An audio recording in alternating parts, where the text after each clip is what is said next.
please subscribe to my YouTube channel where I talk about everything that has to do with raising, kids close in age. So that's, sex, dating, anxiety, depression associated with that, divorce, separation, parenting issues, co-parenting. So like I said, subscribe to my YouTube channel so you're up to date, on all my videos. So the topic that I'm going to talk about today is how do you deal with an emotional crisis when it comes up. We're not, no one is exclusive to like really bad things happening in their lives, especially parents. Everyone is prone to it. You're gonna have like a lot more difficult, painful situations in your life than good ones. It's just a given. It's just how it is. But how you deal with these situations makes like a big difference in your outlook in life. Now, a lot of my videos are usually about my life experience, what I've been through. So I talk a lot about, how I've overcome a lot of like, adversity, pain, depression, all that through my life. Now, I am like a single mom of 7-year-old triplets and a 5-year-old, and I will be divorced probably by the end of the year. So when, I got separated 2 years ago, that was probably like one of the worst things I've ever been through. It took a huge, huge toll on me. Huge. And it just set my world into like a cascade of like being on a roller coaster, like up and down, up and down, up and down. But what I've learned right from that is that it's very crucial that you learn how to deal with emotional crisis when they come up in your life, because you have to learn how to become mentally resistant to them, also mentally strong. Now that can that can mean like a divorce, separation, the death of a loved one. You're sick, your child becomes very sick, or you become very sick, loss of a job, loss of a house. Any kind of event that's extremely traumatic in your life is an emotional crisis. And that will put you physically, emotionally, and mentally in a really bad place over and over and over. Now, throughout this time that I've been in this situation, things that have helped me, one, is to always keep things in perspective. Now, yes, this is, what I'm going through. Yes, this is the, hand that I've been dealt. This is the cards that I'm being, given. And somehow I've gotten to the point where I've somewhat learned to accept what's being thrown at me. Yes, it could be worse, but it's not. And that's perspective right there, putting it into perspective. You don't want to like overblow the situation more than it really is, because a lot of people don't know how to handle their emotions, and they go like emotionally crazy over like any little situation, and that will put you like in a really bad place over and over. And why? Because people will not want to deal with you. They'll say she's too emotionally like nutty. They won't want to do business with you. They won't want to collaborate with you. They won't want to have relationships with you, because you're just like a ball of like mixed emotions all the time. So you don't want to overblow the situation. Obviously, if someone died in your life, yes, it's very traumatic, it's very sad, very painful, but it is what it is. I mean, if you're getting separated, then, you have to deal with it somehow.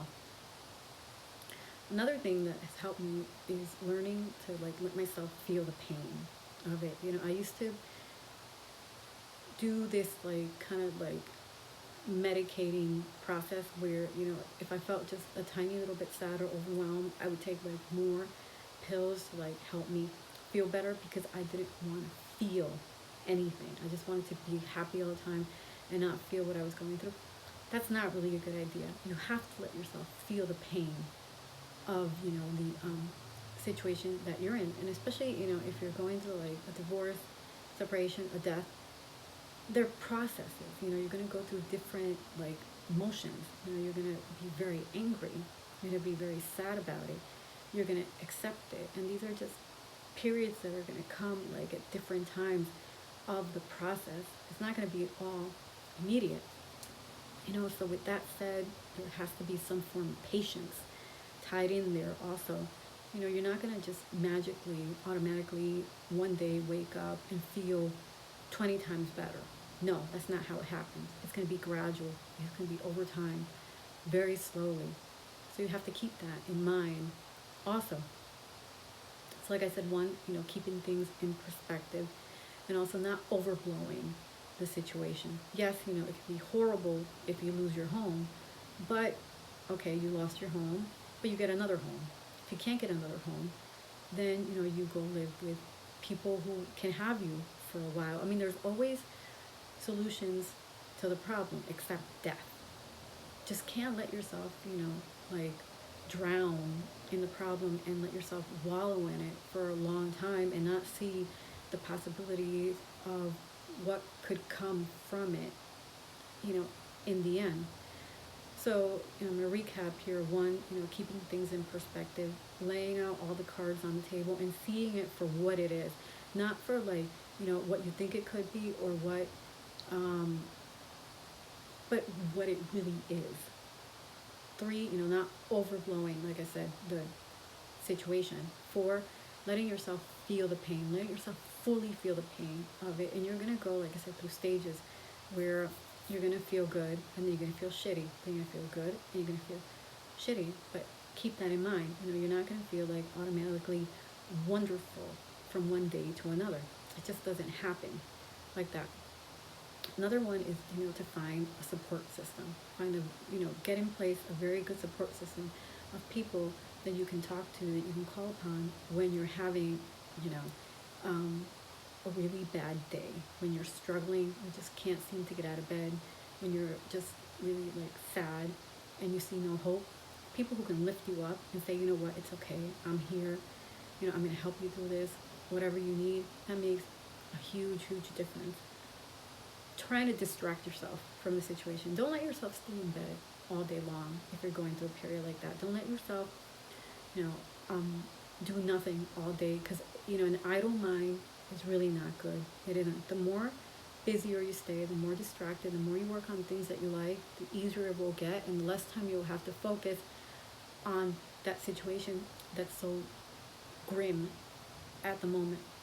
Hit the gym, meditate, do yoga, pray, anything that you think that can get you over that hump of that day that you're suffering. I mean, if you had, death of a loved one, separation, whatever kind of like really traumatic event, and you feel like you need to take some time off and go away and just be by yourself, then do that. But don't let yourself get to the point either where you're having like all these negative thoughts of like, what am I doing in this world?